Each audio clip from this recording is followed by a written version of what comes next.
Hello, loves, and welcome to the 2023 Planner and Journal lineup. I am so excited about this because, as you guys know, I am embracing my love of traditional again, and I am trying a couple of things. All right, so let's get into it. I think I'm going to save the planners for last because these are going to be the most extensive part of my system.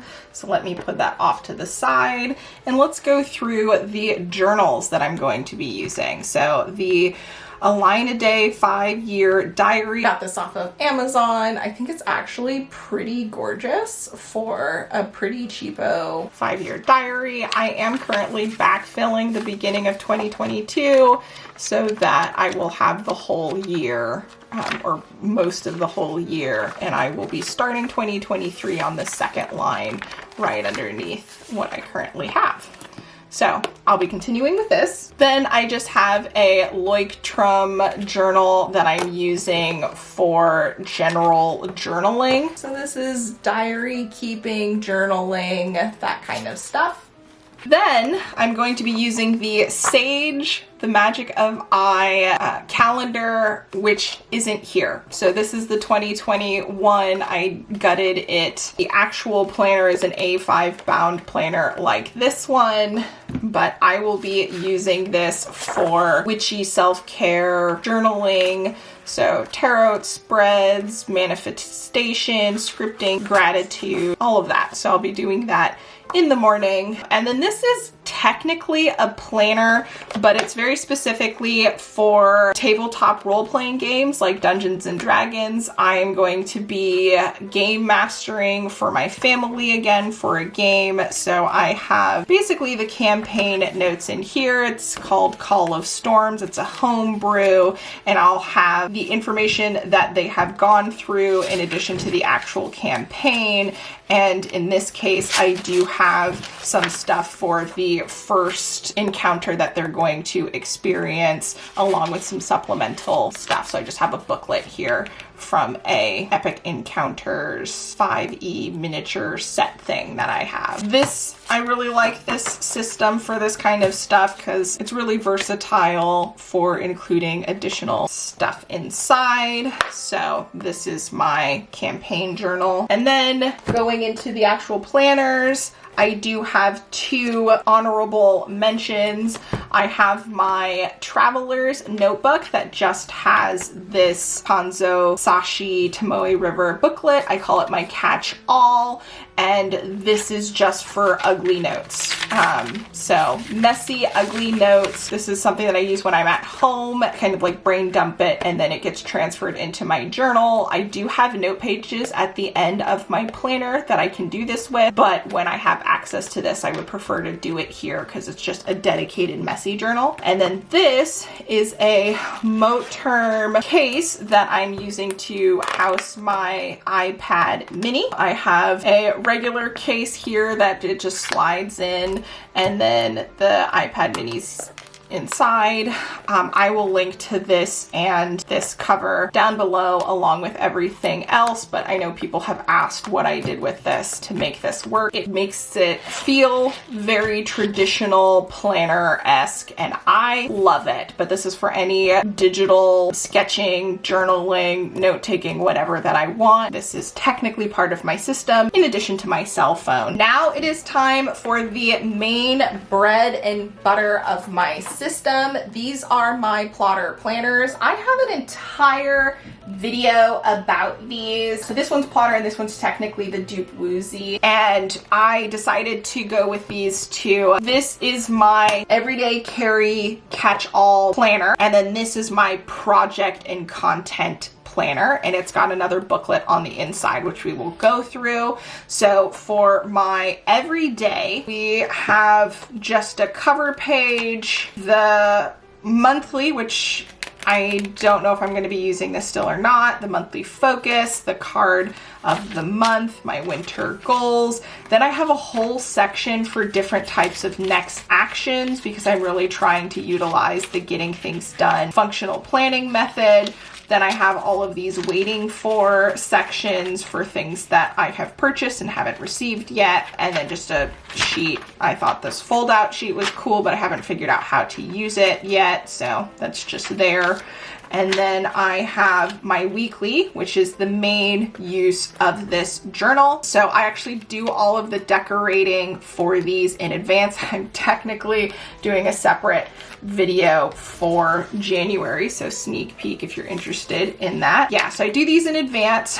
I have the Alistair method weekly tasks here. So it's got like Monday through Sunday. And then up here is my content calendar. And then here are just my tasks for the week. I have a brain dump, which I'm trying to do at the beginning of the week. And then I continue it throughout the week when things come up. A little note section with, I think I might use for videos and vlogs, as I do more vlog heavy things, but I don't know, it's just a note section. And then we have my day on 2 pages. So I have Monday in this column here. There's 1 through 24. So from 4 to 9 o'clock, we have an actual schedule that I use. And then I have a place for my content notes and then have just little tasks here. If it's something that's not time specific, I tend to write it in this mustard color, and then anything else will be in my solid pen. So either green or brown. That basically happened at that time is the idea. For this, there was a lot of me not actually paying attention to the time. So most of the stuff that I did is kind of blocked in. Now for Sunday this week, I just decided to use it as a list instead. So that's kind of different. Then I have my weekly tarot spread and my manifestation script journaling for the week and then the next week. And so I have 2 weeks here. I'm already pre-planning for next week. Then I have this project folder that I'm just using as a tab, which takes me to my note pages, which I have a little commonplace book here, then some like regular notes in the back, and then blank pages.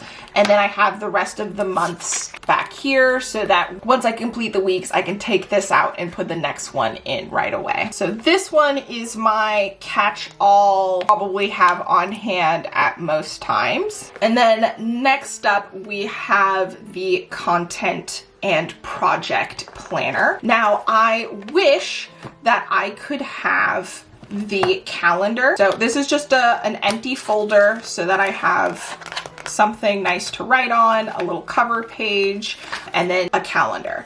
I would prefer to have this calendar in here, but I just don't like the size in the smaller one. So my main catch-all calendar is technically in here, which is kind of weird. It is what it is. So this is everything: personal, content, planning, all of it. This is my main calendar. Then I have the actual project planner, which is a list of all of the projects that I have open. If it's got a dot, that means I have started to work on the next stage within this planner. So the 2023 business plans and my library room makeover both have dots next to them because I have started filling out the task breakdown on this next sheet. So this is the 2023 business plan tasks. I've done 2 of them. 2 of them are still in progress. And then I started writing out the tasks that I need to do for the library room makeover to complete that project. Now, next to the tasks, if there is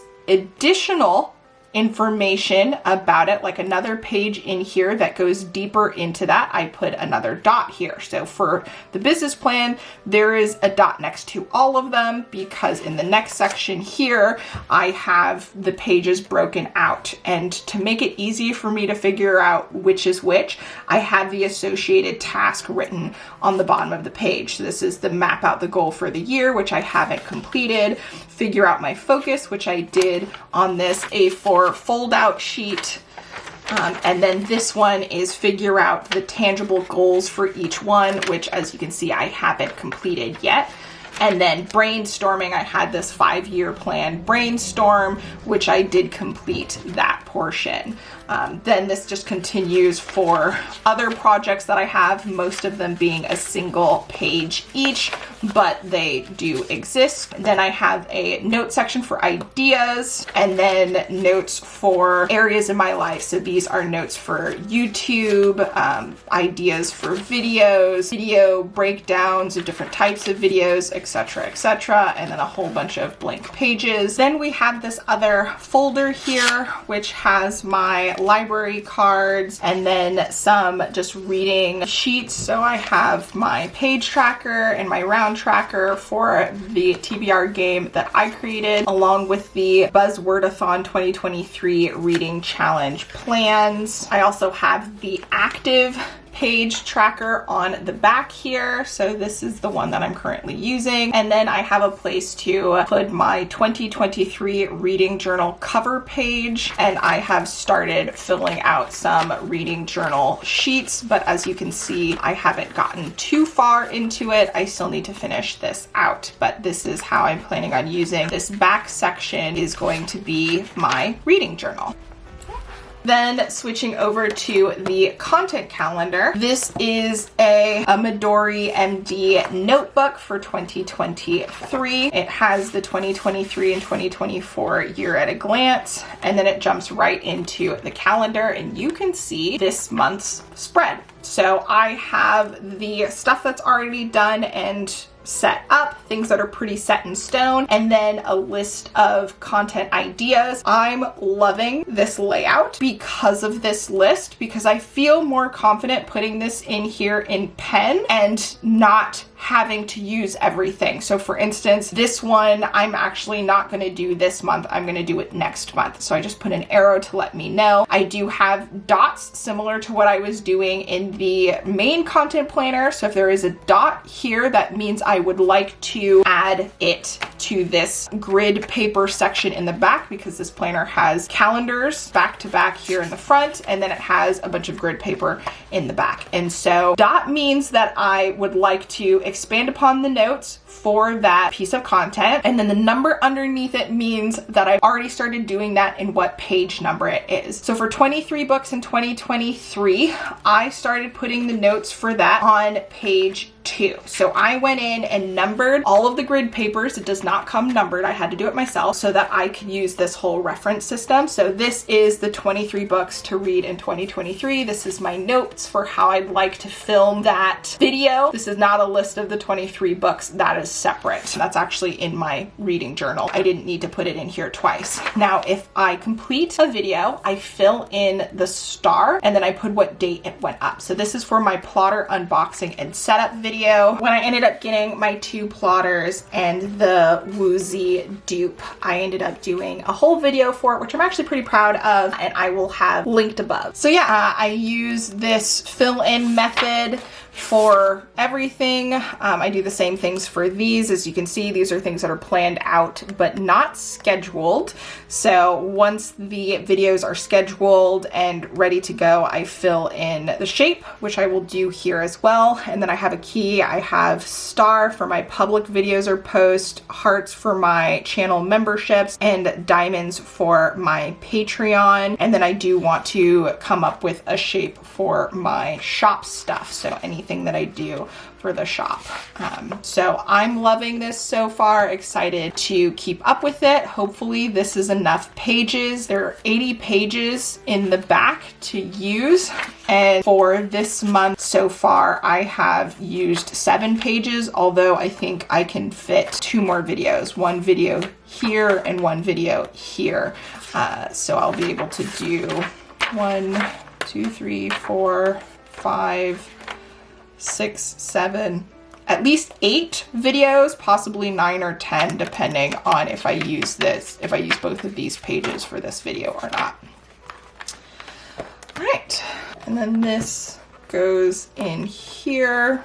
And that is my 2023 planner lineup. I hope you found this interesting. If you did, be sure to thumbs up, leave a book emoji down below in the comment section if you made it this far.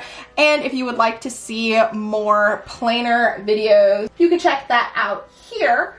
Or if you want to see any of my book related videos, you can check that out here. And that is everything for now. Happy planning, and I will catch you in the next video. Until then,